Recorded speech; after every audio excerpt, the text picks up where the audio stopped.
Wala pa umanong natatanggap na direktang kautusan ang Philippine National Police para isagawa ang pag-aresto kay Senator Bato de la Rosa.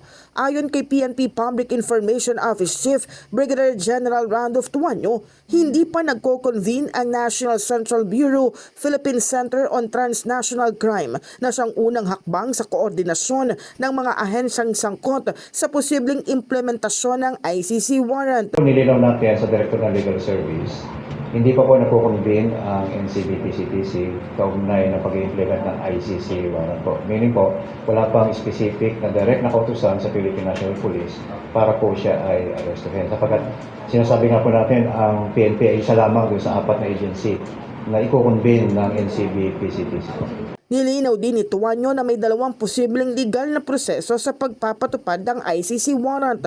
Una, ang extradition proceedings na nangangailangan ng court order at serye ng pagdinig sa ilalim ng Department of Justice. Ikalawa, ang direct surrender kung saan dadaan ang ICC warrant sa Interpol at i-coordinate sa NCB-PCTC. Sa ilalim ng prosesong ito, magko-convene ang DOJ, PNP, NBI at DFA upang pag-usapan ang implementasyon ng warrant. Ang direct surrender ay kahalintulad ang naging proseso sa kaso ni dating Pangulong Rodrigo Duterte. Ang guidance ni Chief PNP ni General Tates na sundin yung dalawang proseso na kung saan ito ay pwedeng i-implement yung ICC warrant.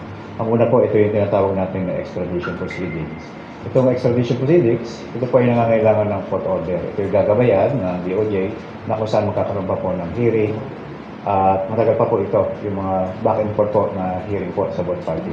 In short, makakaroon po ng hearing na gagaydan ng Department of Justice.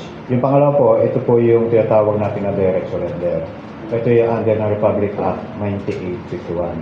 Na kung saan, kung makikita po natin dito sa direct surrender, yung pong ICC warrant is padadaanin sa Interpol. And then Interpol mako-coordinate sa NCB, yung National Central Bureau ng Manila, o yung Philippine Center on Transnational Crime. Samantala, nananatiling normal ang sitwasyon sa Villamor Air Base sa kabila ng kumakalat na alegasyon na may nakahanda ng eroplano para sa senador patungong Dahig. Ayon sa Philippine Air Force, wala silang natatanggap na anumang official directive o koordinasyon kaugnay nito. Nasa white alert status lamang ang PAF o nasa normal at routine operations. The Philippine Air Force has not received any official directive. Actually nga po ngayon, we are on white alert status. So kagaya nga po nang na-reiterate ko na previously we were asking about it since last night, we are undergoing normal air operations, routine operations.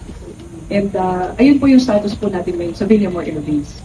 In the heart of changing lives, ako si Brigada Cass Austria ng 105.1 Brigada News FM Manila, the Music and News Authority.